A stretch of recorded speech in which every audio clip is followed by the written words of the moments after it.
There's a certain kind of silence that isn't quiet. It's heavy. It's the silence of holding back what you know, of doubting your voice in a room you worked hard to be in.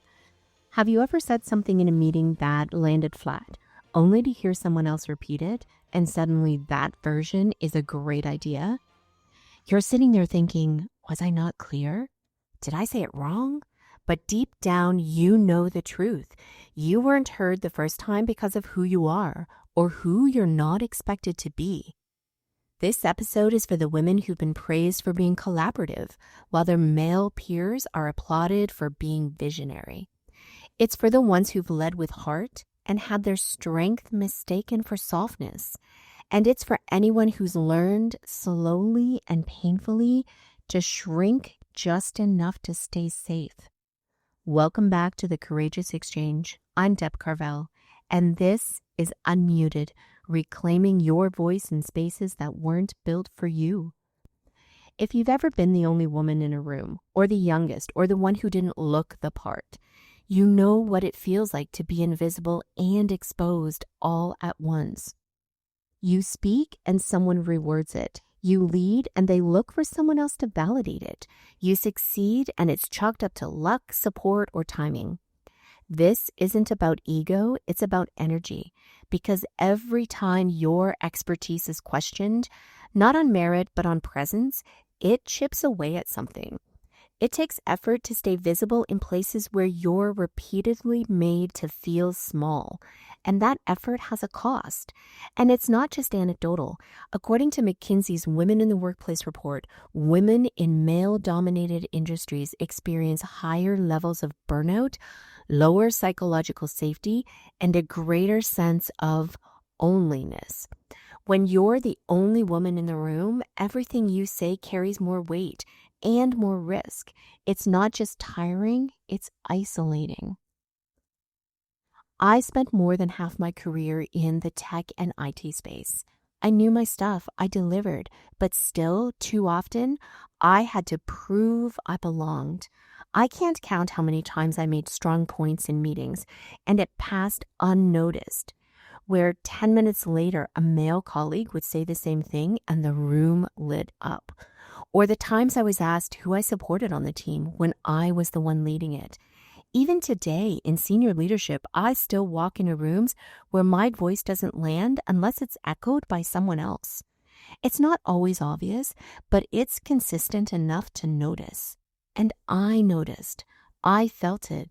And over time, I started muting myself. Not all at once, but in 1,000 small ways.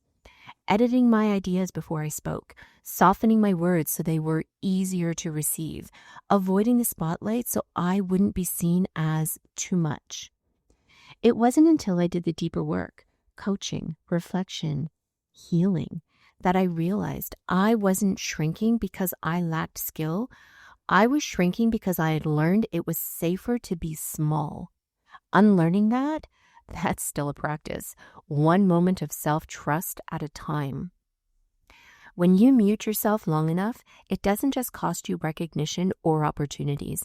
It costs you your relationship with yourself. You start to question your instincts. You feel disconnected from your own power. And eventually, it becomes a kind of burnout that no long weekend can fix. Dr. Valerie Young, who researches imposter syndrome, says this is especially common for women. In fact, 75% of executive women report experiencing imposter syndrome during their careers, not because they lack competence, but because their competence has been questioned so many times for so long that it starts to live inside them. When you're constantly trying to earn your spot, it's hard to feel at home in it. Unmuting yourself isn't always loud. It doesn't mean pushing harder or yelling to be heard.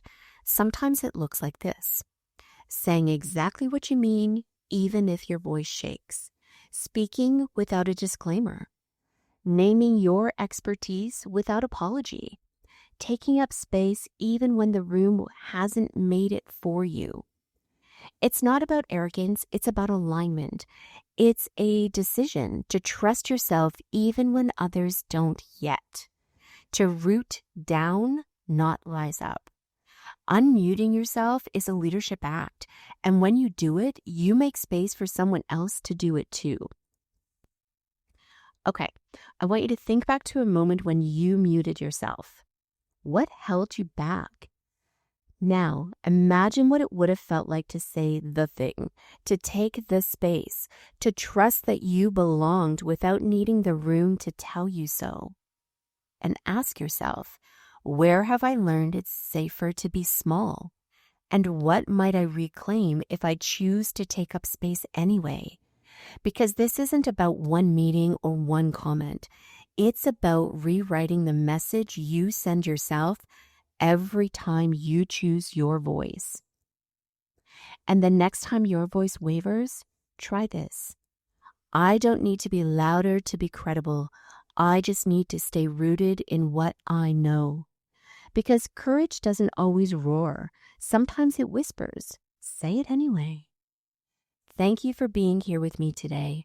I want to honor the women who've spoken up in rooms that weren't ready, who've led teams and systems that weren't built for them, who've claimed space that others assumed wasn't theirs.